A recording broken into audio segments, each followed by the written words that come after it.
This is Dr. Chris's Radio Horror program on 91.3 FM, WCUW in Worcester, as well as on Radio Horror on Facebook and Radio Horror on YouTube and Radio Horror on VidMe. And tonight on the show with us, we have artist, writer of the upcoming Bloodstain Volume 2 and writer-artist on the current Bloodstain, Linda Sejic. Thank you for coming on the show with us, Linda.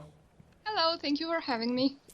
Everyone is really excited about the new volume of Bloodstain. Are you really happy with the fans' reaction to the first volume? Yeah, I am.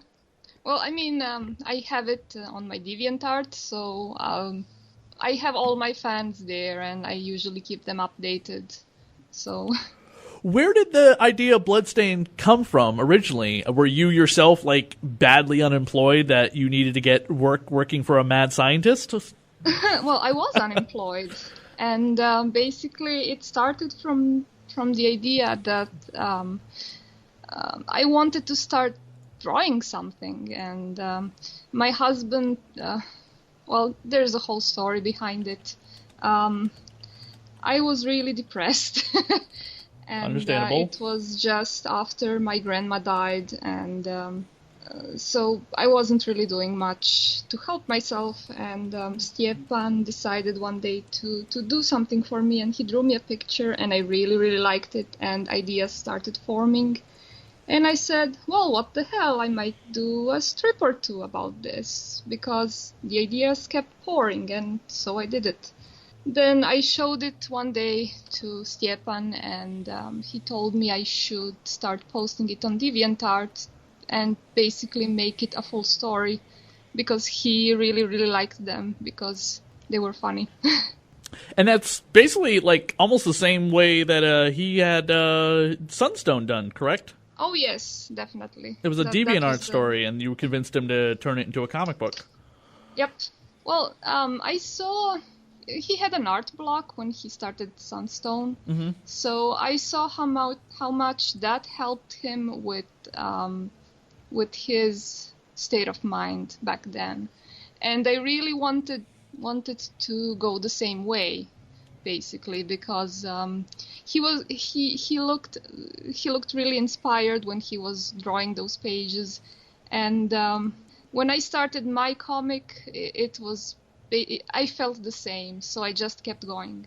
And in the beginning, it was absolutely the same, like with Sunstone. It was just random pages and random situations that were fun for me and for Stjepan, basically, because he was the only one who was reading them. When he told me to start posting on DeviantArt, I said, well, I don't want to do the thing that you did. I want to start from the beginning. So I had to sit down and figure out the beginning of the story, and so I started posting like one page after the other in its usual continuity. Bloodstain is called a horror comedy comic book, but with Volume 1, it's definitely more on the comedy side than the horror side. Are we going to see... Not... Oh, sorry, I can hear myself. No, that's fine. Sorry. It's not a horror at all, but the first volume is made that way because I wanted. It's told from Ellie's perspective, and basically she is a bit of a panic when it comes to trying stuff on her own. So to her, it's all horror right now, and that's why the whole. The cover looks the way it does. I guess there is horror in being unemployed. Yeah, exactly. Well, she's what's it called? A college graduate, and finding a job after college is really scary when everybody is turning you down, basically, and you kind of lose. You start losing your will after a while, so. It was a really big step for her to basically take a chance and go work in another city for a person she doesn't know. Well, it basically also in a city where she knew nobody. What can we expect with Volume 2? Is there any hints or insights that you are allowed to give us? Well, Volume 2 pretty much continues directly where Volume 1 stopped.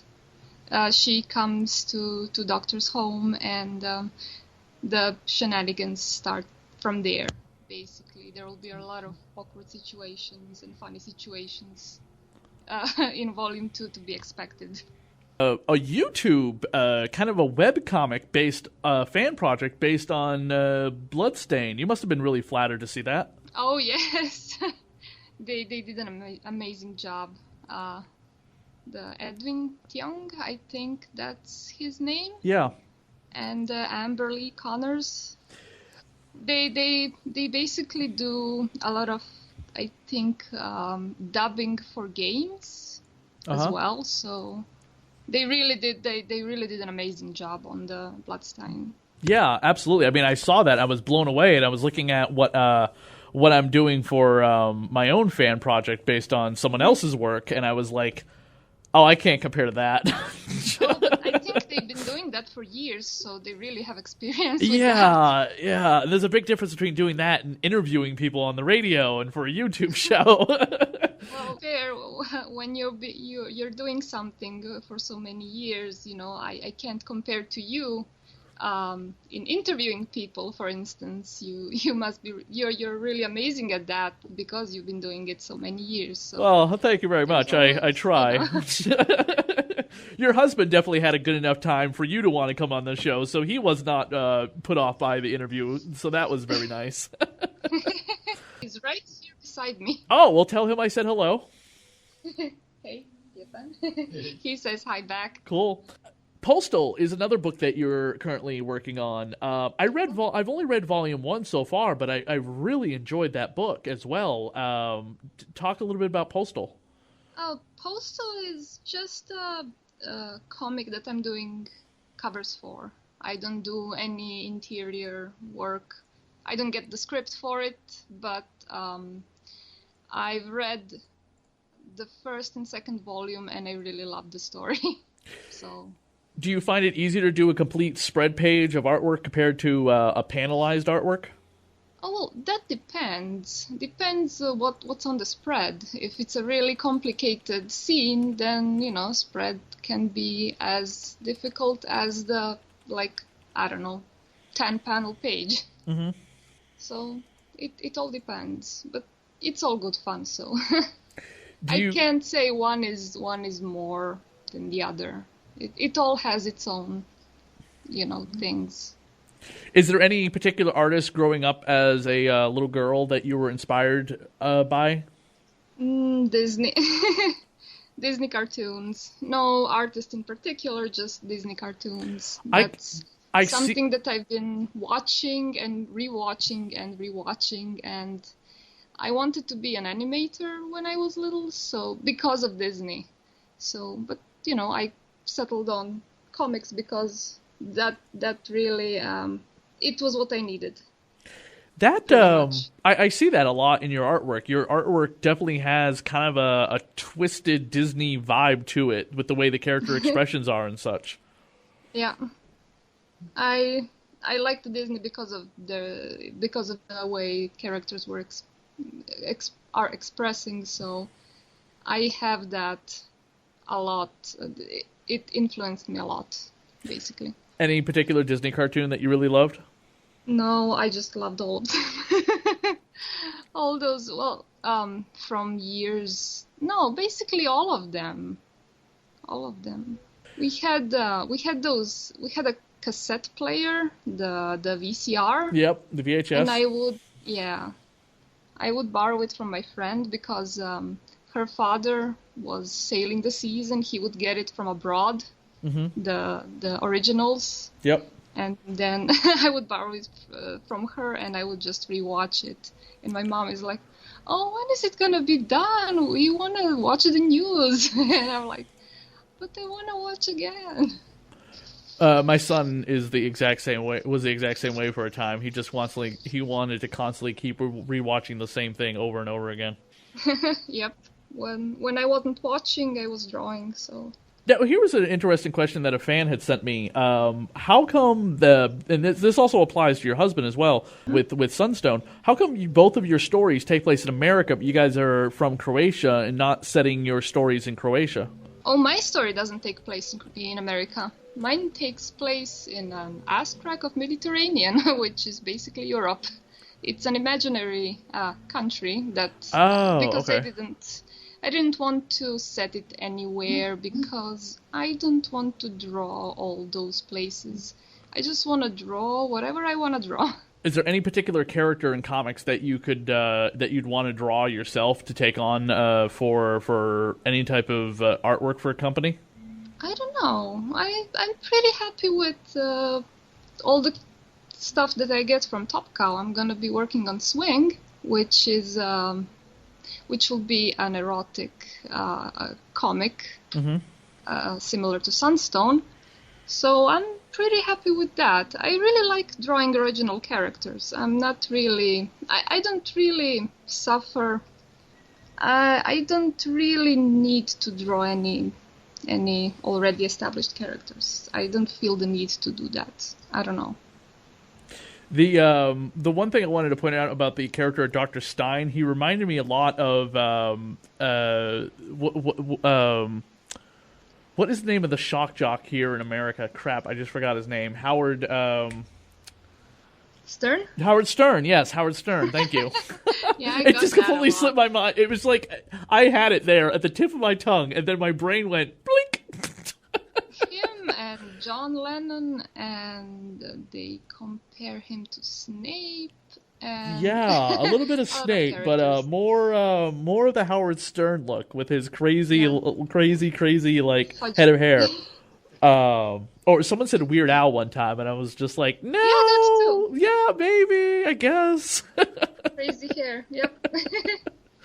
One of the first books that you worked on back in 2013 was Wildfire. I believe that was for Zenoscope or nope, Top Cow. That was also Top Cow. Okay. Written by Matt Hawkins. It's a sciencey book about how things could go wrong with genetic engineering of plants. What if a seed got out in the wild and started growing really fast and modifying everything around it? It was a really fun book to do. What conventions do you have coming up throughout the world? I mean, you guys go to conventions all over the place, but what conventions do you guys have coming up in 2017 people can look forward to you seeing you at?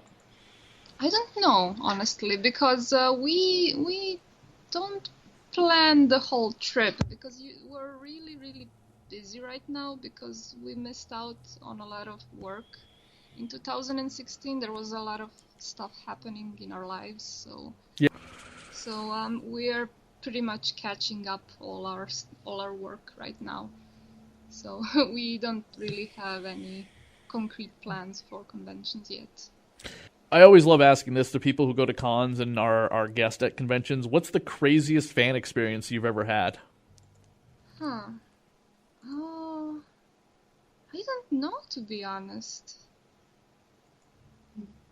I don't really know. Stjepan, do you know did you have any crazy experiences with fans on conventions? Not really, no. No, not really.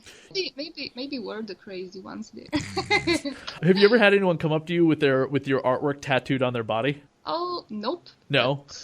Nope. That's what I've heard. Stjepan did, though. Yes, I've seen the Sunstone tattoo artwork. They say two things: that you know you've made it when someone is cosplaying based on one of your characters, or your artwork is tattooed permanently on their body for the rest of their lives. Well, Stjepan got a lot of Death Vigil cosplays, but we never seen it like on the conventions that we were at, but we've seen pictures, and they did an amazing job of making Bernie. So, I really think. Go ahead. Yes. I'm sorry. Go ahead. And well, he got a lot of Sunstone also cosplays. Yeah. Oh yeah. Of course. I really think Bloodstain has such a relevance to people today, no matter where you are in the world, because of like the struggle of trying to find a job is so real, and with like the economy in America, very kind of stabilized, but obviously we've got a lot of political things going on right now. You know, the economy could take a nosedive at any second.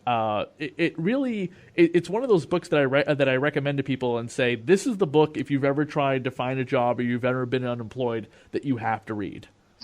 Thank you very much. Yeah, I mean, it can be said, it's just in America. I mean, it's a struggle to find a job wherever you are these days. Mm-hmm. So it's like that in my country as well. It's people have to basically get out of the country to get a decent job, because we have a minimum wage and we can barely survive with the paycheck here the way it is. So I have experience with that, and I've been talking to a lot of my friends who were trying to find a job after college, and they had to do a lot of jobs that weren't in their what they didn't go to school for. Mm-hmm. Like a lot of my friends went to college to be professors of art, but ended up like in a grocery store, just being cashiers. So No, I hear that. I mean, between the radio show, the 2 podcasts I do, plus like my 2 part-time jobs, I'm also working on my own comic book, Dracula, where we take the entire story of Dracula and gender swap the whole cast. Oh, that sounds like fun. Yeah, the prequel book came out, Resurrection of Dracula, and now we are currently working on volume 1 of the 2-volume set. It's going to be 30 pages. It's the most expensive project I've ever worked on, and it's going to be the most detailed thing I've ever worked on too, because nice. I'm the writer and creator, and I pretty much just hand it off to my artist who I've hired and paying for to take care of it for me, and hopefully it turns into something that I'm not so much concerned about like the money. That's nice to sell your product, but to get the word out there and to get people to read it and acknowledge it being a good story and a good interpretation of a classic Gothic tale is what I want more than anything else.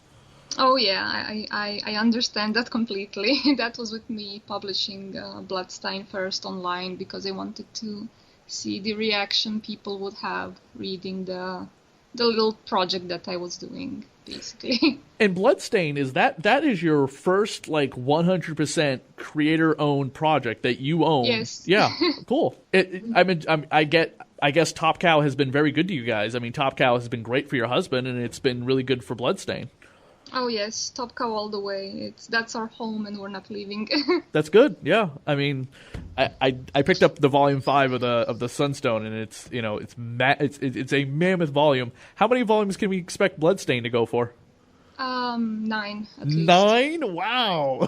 Yes, we haven't even started. Oh my god. The story properly. Yeah, I'm currently finishing chapter 3. I'm at the second to last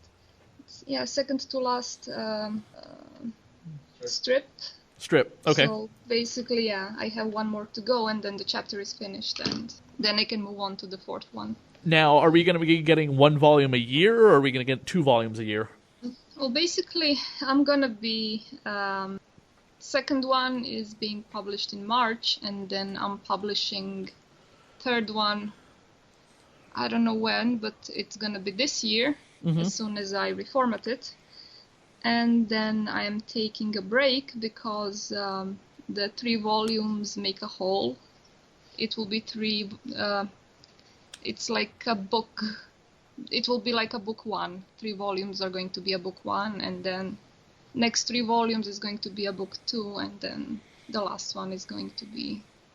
It's like the 3rd chapter will make a whole for the 1st book. Cool. Arc, yeah. If you had to pick a favorite part of Sunstone, if you had to pick a favorite part of Bloodstain being your the part of the book that you love the most, what would it be? I don't know. I like them all equally because I love the characters that I'm portraying, so I enjoy all of those parts equally. But I think my most favorite things will be when Ellie and Vlad start gaming together. Those are going to be hilarious and fun for everybody, I think. their personalities I can see being very conflicting. Like, she's got this kind of like stubborn, rude bitch personality sometimes, and he being this very like prissy mad scientist, very like, you know, everything's gonna dot its T's and cross its I's and stuff like that. Yeah, and we've got more. We definitely got more of her than we've only seen him in very little pieces. So we are we gonna get like a lot of his backstory coming up? Oh yes, we're gonna. Well, basically, you only seen little bits in the first volume because that was basically an arc about Ellie trying to get to his house, pretty much, where she's gonna get the job. So you're going to see a lot more of him in the second and third, and of course all the other volumes, because she is there now. So inevitable, you're going to see more of him. And more of Serge, of course, because he's also there. Yes, definitely. And I'm going to introduce some more characters, so that's going to be fun. Cool. Awesome. Well, hey, Linda, we appreciate you staying up really late and coming on to talk about Bloodstain and Bloodstain Volume 2. I'm shocked to hear that it's going to go for 9 volumes, but I'm definitely going to buy every single volume. Thank you. I think that I think it's one of the best independent books on the market today. Well, thank you so much. It means a lot. Thank you for having me on this show, and I'm sorry for stumbling on my words. I am not used to doing this, so... No, don't worry about it. Why don't you give away your Twitter and where your fans can reach you? Well, basically, you can write Linda Sejic, Linda Sejic, I think. Okay. Sejic. You can write it in Google and it will pop out all of my all of my pages. All right, Google Linda Sejic and you'll come up with her DeviantArt page as well as her Twitter to send her a tweet. Linda and her husband Stjepan both respond to their fans on Twitter. They're both extremely great about that, which is always really nice when the creators get back to their fans with who've been showing them love and support.